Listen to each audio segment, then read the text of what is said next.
ती लागवड करताना जर उन्हाळ्याची असेल तर ती संध्याकाळी किंवा सकाळी लवकर लावल्या गेली पाहिजे। आणि मग त्याला पाण्याची आधी 2 दिवस पाणी भिजवायची जमीन, नंतर लागवड करायची। लागवड केल्यावर रोज 1-1.5 तास चांगली जोमाला येस्तवर पाणी सोडित जायचं सकाळ संध्याकाळ। एक जात साहू नावाची जात निघलेली आहे, नवीनच 2 वर्ष झाले ती। त्याला माल लय तुफान माल लागतो त्या जातीला आणि ती गावरांसारखी दिसायला आहे। आणि दुसरी 1542 आहे, तिला एवढा माल नाही, पण या साऊला दुप्पट माल म्हणलं तरी चालेल। ओके, आता जे नवीन शेतकरी शेती करतात त्यांना काय सांगाल तुम्ही? की आज तरी माणसाला त्याची किंमत नसन वाटत, पण भविष्य काळात शेतीवरतीच सगळं आधारित येणार आहे। शेती हाच पर्याय राहणार आहे पुढं। आज नोकऱ्या हे ते जर बघितलं तर आजच्या मुलांनी शेतीचे जर शिक्षण घेतलं शेती याच्यासाठी तर ते प्रगती करू शकतात। त्यांच्या टेक्नॉलॉजी आता लय पुढे गेलेली आहे, त्याच्यामुळे उत्पन्न चांगलं काढू शकतात, भाव चांगले मिळवू शकतात। ते आज बाजारपेठा पण तयार झालेल्या आहेत मोठ्या मोठ्या, पण आजच्या तरुणांनी तिकडं वळणं काळाची गरज आहे। नमस्कार मित्रांनो, मी रितेश शिंदे आणि तुम्ही पाहता फार्म लाईफ। आजच्या व्हिडिओमध्ये आपण भेट दिलेली आहे रोकल गावातील प्रगतशील शेतकरी मल्हारी जिजाबा ठोंबरे यांच्या टोमॅटोच्या शेतीला। मित्रांनो, ते या टोमॅटोच्या शेतीचं व्यवस्थापन कशा प्रकारे करतात, जमीन, खत, मल्चिंग पेपर, रोप यांची योग्य निवड करून भरघोस उत्पन्न कसे घेतात, त्याचबरोबर इतर साऱ्या गोष्टी आज आपण आजच्या व्हिडिओमध्ये पाहणार आहोत। तर व्हिडिओ शेवटपर्यंत पहा। आणि जर तुम्ही आपल्या चॅनलवर नवीन असाल आणि तुम्हाला हा व्हिडिओ आवडला असेल तर प्लीज आपल्या चॅनल नक्की सबस्क्राईब करा। व्हिडिओ आवडला तर व्हिडिओ लाईकही करा। धन्यवाद, आभारी आहोत। मल्हारी जिजाबा ठोंबरे, मुक्काम रोकल, तालुका खेड, जिल्हा पुणे। आता आपण हे जे टोमॅटोची लागवड केलेली आहे, ही टोमॅटोची लागवड करण्यापूर्वी जमिनीची निवड कशी करायची? याला तांबटाला उन्हाळ्यात असल्यावर काळवट असेल तर चांगलीच, किंवा थोडी माळरान असली तर मग त्याला वरच्यावर पाण्याची येते करायला लागतं, पण ही आपण काळवटीतच लावलेली सगळी काळवट जमीन। त्याच्यानंतर पूर्व मशागत कशी करायची या जमिनीची? नांगरणी करायची पहिली, नंतर फन्नी करायची, नंतर रोटरनी करायची, मग तयार झाल्यावर बेड तयार करायची। आपण जेव्हा नांगरणी करतो त्याच्यानंतर पूर्व खत व्यवस्थापन कसं करायचं? जेव्हा आपण नांगरणी करतो ना त्या टायमाला मग नांगरून झाल्यावरती पहिलं कोंबड खत टाकलं 2 ट्रॅक्टर टेम्पो मी, आणि मग परत ते रोटारली 2 वेळा, मग त्याच्यावर ते हे काकारली मग रोटारली, मग ते व्यवस्थित मिश्रण झालं ना त्याचं बरोबर। आणि मग रोटर मारला आणि बेड पाडल्यावर मग परत मल्चिंग ते हे डोस टाकला, बेसल डोस। ओके, आणि त्याच्यानंतर मग आपण मल्चिंग केलं, मल्चिंग हातारलं, नळ्या पांगावल्या पाहिल्या आणि मग मल्चिंग हातारले। आता याच्यामध्ये पाणी व्यवस्थापनासाठी जे ड्रिपचे आपण पाईप आतरलेत ते कशा प्रकारे आतरलेत आणि किती आतरले? एकच हातारलेला इथं, पण इथं याची पण सोय आहे, स्प्रिंकलरची दोन्ही सोय आहे त्याला। दोन्ही असल्यामुळे आपण एकच पाईप हातारलेला आहे। ओके, स्प्रिंकलर मुळे काय फरक पडतो का? स्प्रिंकलर मुळे जमिनीची धूप कमी व्हायला सोबत, कारण तो पराखी जमीन वली करतं ना स्प्रिंकलर। बरोबर। आता टोमॅटो लागवडीसाठी हवामान कसं पाहिजे? म्हणजे आपण उन्हाळ्यामध्ये हे करतो ना? नाही, मी थंडीतच लावलेली जात होती।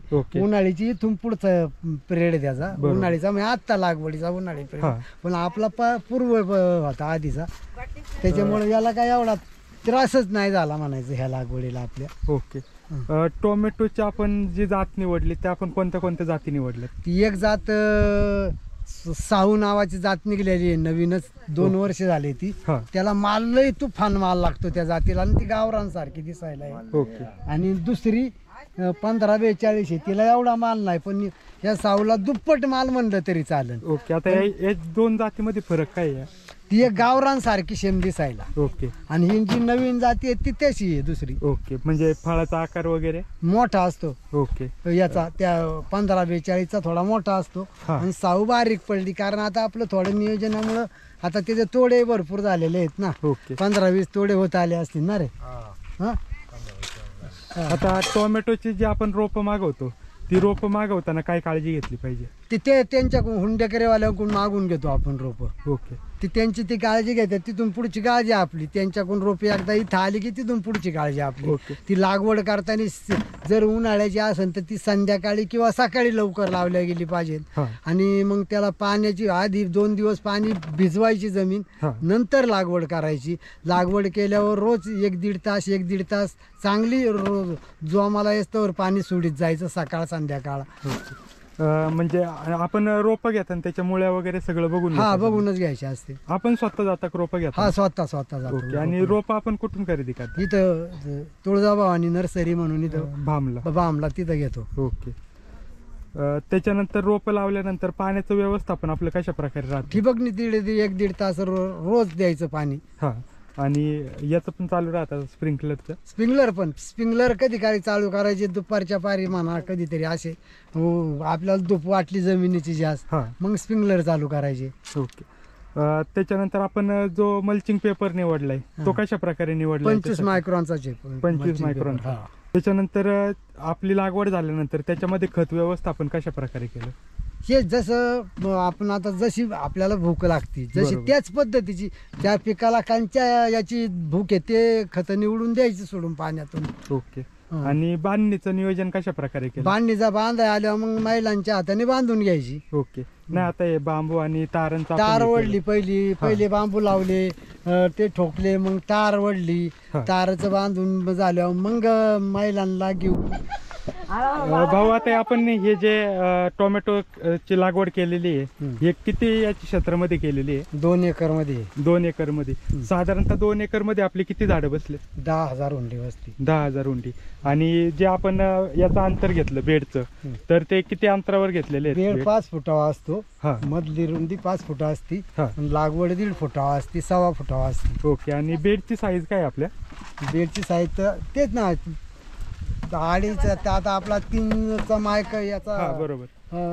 बेड बेड एक- झाला. हा. हा. 5 फूट अंतर असतं असं दोन्ही साऱ्यांच्या मध्ये 5 हा, फुटांचं. त्याचं अंतर. ओके. आणि आता हार्वेस्टिंग आपली कशा प्रकारे चालू आहे? तोडणी? दिवसाआड तोडायला लागतात टमाटर. ओके. तोडायला आल्यावर हा, एकदा तोडा आले की दिवसाआड तोडायची. हा. साधारणतः आपल्याला किती उत्पन्न अपेक्षित आहे याच्यामधून? आणि आता याला किती बाजार उत्पन्न भाव निघतं? नसल्यामुळं उत्पन्नाचं नाही सांगू शकत, पण माल जवळजवळ 3-4 टन माल निघाय पाहिजे सगळा. ओके. 4 4 टनापर्यंत. हा, 4 4 टनाच्या पुढं. हम्म. सरासरी आता एका तोड्या माग आपली किती कॅरेट निघतात ते? एक तोड्याला 100, 125, 150 पर्यंत नाही जात. ओके. आणि आता याचं मार्केट आपण कसं निवडलं? ते चाकण मार्केटला नेतो आम्ही गाव बाजारात. हा.